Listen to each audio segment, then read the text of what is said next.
ಕೇಳಿ ಕತೆ ಹುಟ್ಟಿದ ಮೇಲೆ ಆಯ್ಕೆ ಆದ್ರೆ ಇಲ್ಲ ಅವರ ಮೈಂಡಲ್ಲಿ ಇಟ್ಕೊಂಡೆ ಕತೆ ಮಾಡಿದ್ರ ಪ್ರೇಮ್ ಅವರು?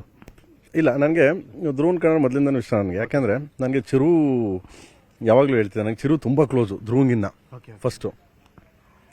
ಸೊ ಚಿರು ಯಾವಾಗಲೂ ಹೇಳ್ತಿದ್ದೆ, ಅಣ್ಣ ಅವನು ಮ್ಯಾಡ್ ನನ್ನ ಮಗನ ಅಣ್ಣ, ಸಿಕ್ಕಾಪಟ್ಟೆ ಡೆಡಿಕೇಶನ್ ಅಣ್ಣ, ಭಾಳ ಚೆನ್ನಾಗಿ ಮಾಡ್ತಾನೆ ಅಣ್ಣ, ನೀವು ನೋಡಿಲ್ಲ ಅಣ್ಣ ಅವನ್ನ, ಹಂಗೆ ಹಿಂಗೆ ಯಾವಾಗಲೂ ಹೇಳುವ ಧ್ರುವನ್ ಬಗ್ಗೆ. ನನಗೆ ತುಂಬ ಕ್ಲೋಸ್ ಅವನು, ಯಾವ ಫೋನ್ ಮಾಡ್ತಿದ್ದ, ಇದು ಮಾಡ್ತಿದ್ದ ನನಗೆ. Is like my brother. Okay. So ನನಗೆ ಯಾವಾಗಲೂ ಹೇಳ್ತಿದ್ದೆ ನಾನು ಅವ್ನಿಗೆ, ಇಲ್ಲ ಅವ್ನಿಗೆ ಮಾಡೋದು ಒಂದು ಒಳ್ಳೆ ಕತೆ ಮಾಡೋಣ ಇರೋ, ತುಂಬ ಇದಾಗಿ ಅವ್ರು ರೆಗ್ಯುಲರ್ ಅವನೇನು ಮಾಡ್ತೀನಿ ಆ ಫಾರ್ಮೆಟ್ ಬಿಟ್ಟು ಬೇರೆ ಮಾಡೋಣ ಅಂತ. ನಾನು ಧ್ರುವ ಒಂದು ಸರಿ ಮೀಟ್ ಮಾಡಿದಾಗ, ಅಣ್ಣ ಏನು ಸಿನಿಮಾ ಮಾಡಲ್ವಾ ಅಂತ, ಬಾರ ಮಗನೇ ಮಾಡೋಣ, ಒಂದು ಒಳ್ಳೆ ಸಿನಿಮಾ ಮಾಡೋಣ ಬಲ ಮಗನೇ, ನಿನಗೆ ಮಾಡಬೇಕು. ನಾನು ಯಾವಾಗಿಂದ ಹೇಳ್ತಿದ್ದೆ, ಚಿರುಗೂ ಹೇಳ್ತಿದ್ದೆ, ಒಂದು ಸಿನಿಮಾ ಮಾಡೋಣ ಬಾರಂಗೆ. ಸೊ ಅವನನ್ನ ಮೈಂಡಲ್ಲಿ ಇಟ್ಕೊಂಡು ನನಗೆ ಒಂದು ಕತೆ ಇತ್ತು, ಅದನ್ನು ಮೈಂಡಲ್ಲಿ ಇಟ್ಕೊಂಡು ಅಡಾಪ್ಟ್ ಮಾಡಿದ್ವಿ ಅವ್ನು.